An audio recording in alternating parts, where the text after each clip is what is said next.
The modern state গ্রন্থের রচয়িতাকে Aristotle. The modern state কে? দ্য মডার্ন স্টেট না, তো দ্য মডার্ন স্টেট গ্রন্থের রচয়িতা হচ্ছে R M MacIver. R M MacIver হচ্ছে দ্য মডার্ন স্টেট গ্রন্থের রচয়িতা। এটা যদি আমরা একটু বই থেকে দেখি তাহলে আমরা অনেক দূর যেতে হবে।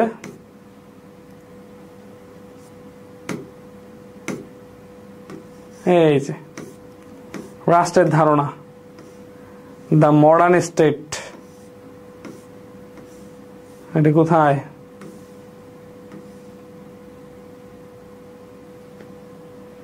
আচ্ছা, এখান থেকে আমরা পরবর্তীতে যাবো আর কি। তো এটা হচ্ছে আর এম ম্যাকাইভার। তো রাষ্ট্রের উপাদান কয়টি? রাষ্ট্রের উপাদান 4টি। এটা আমরা সবাই জানি মোটামুটি। রাষ্ট্রের উপাদান হচ্ছে 4টা: জনগণ, নির্দিষ্ট ভূখণ্ড, তারপর হচ্ছে সরকার, আর হচ্ছে সার্বভৌমত্ব। এই হচ্ছে রাষ্ট্রের উপাদান। তাহলে রাষ্ট্রের উপাদান হচ্ছে কয়টা? রাষ্ট্রের উপাদান হচ্ছে 4টা।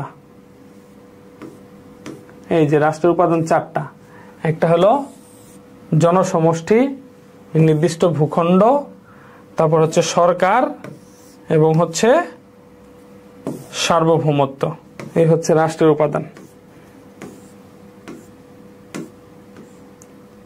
এই যে এটা একটু আগে আমরা বলছিলাম, এই যে আর এম ম্যাকাইভার তার দ্য মডার্ন স্টেট গ্রন্থে বলেছেন। তাহলে হচ্ছে দ্য মডার্ন স্টেট গ্রন্থের রচয়িতাকে আর এম ম্যাকাইভার। তো এটা কিন্তু কোশ্চেন হচ্ছে কি, দ্য মডার্ন স্টেট গ্রন্থের রচয়িতা হচ্ছে কি আর এম ম্যাকাইভার। তাহলে তোমরা একটু জাস্ট বোঝার চেষ্টা করো যে এমসিকিউ গুলা কিরকম হয়, কোথায় থেকে আসতেছে, কিভাবে এমসিকিউর প্যাটার্ন গুলা।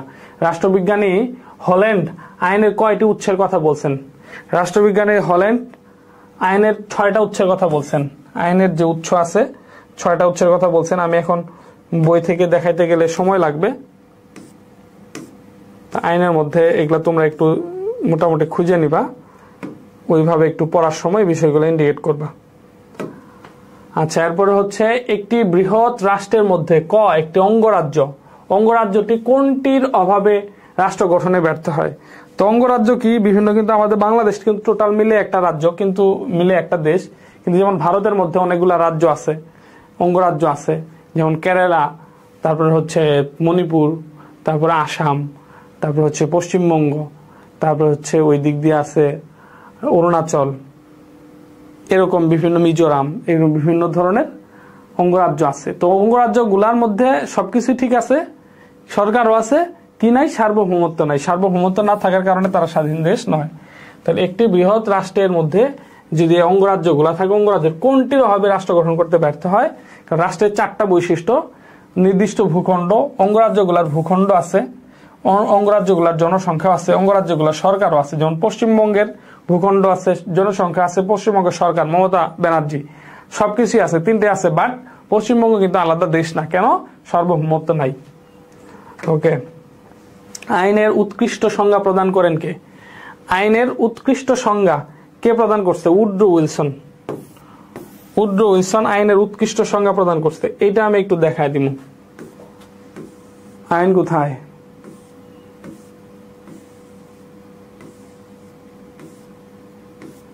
রাষ্ট্র আইন।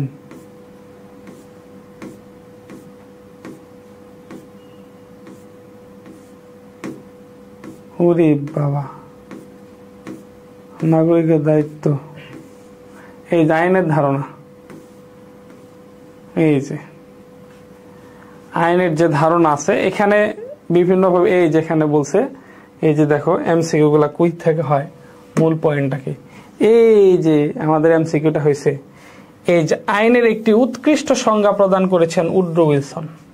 তিনি বলেছেন আইন হলো সমাজের সেই সকল প্রতিষ্ঠিত প্রথা এবং রীতিনীতি যেগুলো সমাজ ও রাষ্ট্র কর্তৃক স্বীকৃত এবং যা সরকারের অধিকার ও ক্ষমতার দ্বারা বলবৎ করা হয়।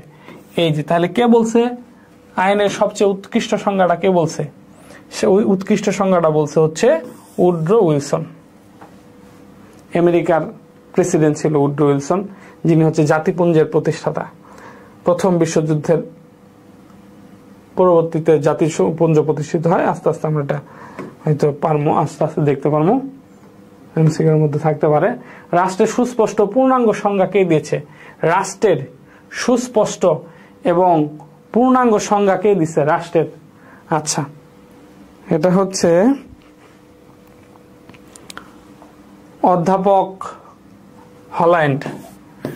এটাও তোমরা হচ্ছে রাষ্ট্রের মধ্যে গেলে ওটা পাবা, আমি এত কিছু দেখা দিচ্ছি না, বই থেকেও দেখে যাচ্ছে। রাষ্ট্রের কোন উপাদানকে মস্তিষ্ক বলা হয়? রাষ্ট্রের মস্তিষ্ক বলা হয় সরকারকে। তো রাষ্ট্রের মস্তিষ্ক বলা হয় সরকারকে। এটা জাস্ট দেখো, এই যে এখানে যে ইয়াগুলা ছিল,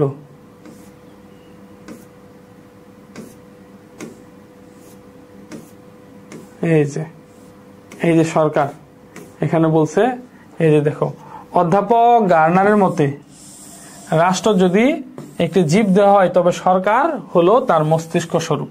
তাহলে এই যে সরকারকে মস্তিষ্ক রূপে চিন্তা করা হয়েছে। কারণ হচ্ছে মস্তিষ্ক যেমন মানুষের চিন্তা ভাবনা, কখন খাবে, কখন কি করবে, কখন ঘুমাবে, যত অ্যাক্টিভিটি সব মস্তিষ্ক নিয়ন্ত্রণ করে, তেমনি ভাবে একটা রাষ্ট্র কিভাবে চলবে সব অ্যাক্টিভিটি সরকার নিয়ন্ত্রণ করে। এই জন্য সরকারকে মস্তিষ্কের সাথে তুলনা করা হয়েছে। আচ্ছা, তো পরবর্তীতে রাষ্ট্রের চরম ও চূড়ান্ত ক্ষমতা কোনটি? রাষ্ট্রের চরম এবং চূড়ান্ত ক্ষমতা হচ্ছে সার্বভৌমত্ব। সার্বভৌমত্ব হচ্ছে রাষ্ট্রের চরম এবং চূড়ান্ত ক্ষমতা। রাষ্ট্র যদি হয় জীবদেহ, তবে সরকার হলে এর মস্তিষ্ক স্বরূপ। উক্তিটিতে প্রকাশ পেয়েছে কি? মানুষের কাছে রাষ্ট্রের প্রয়োজনীয়তা। জি, এটা সঠিক। মানুষ ও রাষ্ট্রের অবিচ্ছেদ্য সম্পর্ক। জি, এটাও সঠিক। রাষ্ট্র সৃষ্টির রূপরেখা। জি, এটাও সঠিক। তার মানে সঠিক উত্তর হচ্ছে 1, 2, 3। কারণ হচ্ছে মস্তিষ্ক সরকারি রাষ্ট্রের যে মস্তিষ্ক যেমন দেহ নিয়ন্ত্রণ করবে, ঠিক তেমনি ভাবে সরকার হচ্ছে রাষ্ট্র নিয়ন্ত্রণ করবে। তার মানে ওই হিসাব যদি আমরা করি তাহলে হচ্ছে 1, 2, 3, তিনটাই সঠিক। পরবর্তীতে রাষ্ট্রবিজ্ঞানের জনককে? রাষ্ট্রবিজ্ঞানের জনক এরিস্টটল। এরিস্টটল সম্বন্ধে একটা কথা প্রচলিত আছে, যাহা এরিস্টটল নেই তাহা নিয়ে গবেষণা করো না। তবে এরিস্টটল সব দিক দিয়ে পারদর্শী রাখছে, আবার মাঝে মাঝে কিছু এমন ভুল করছে যে এটা মানে বলার বাইরে।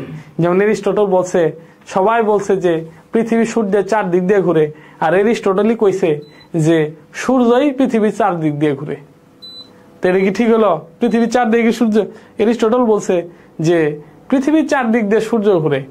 যখন গ্যালিলিও বলছে যে পৃথিবী, যে একজন বিজ্ঞানী ব্রুনো সম্ভবত, সে বলছিল যে এরিস্টটল ভুল কইছে, যে পৃথিবী সূর্যের 4 দিক দিয়ে ঘুরে, এটার কারণে তাকে আগুনে পুড়া মারছে। এমন একটা অবস্থা। এরিস্টটল খুবই প্রভাবশালী একজন ছিল, মানে দার্শনিক, বিজ্ঞানী সবই ছিল, বাট মাঝে মাঝে কিছু চরম ভুলও করছে। রাষ্ট্রবিজ্ঞানের জনক হচ্ছে এরিস্টটল।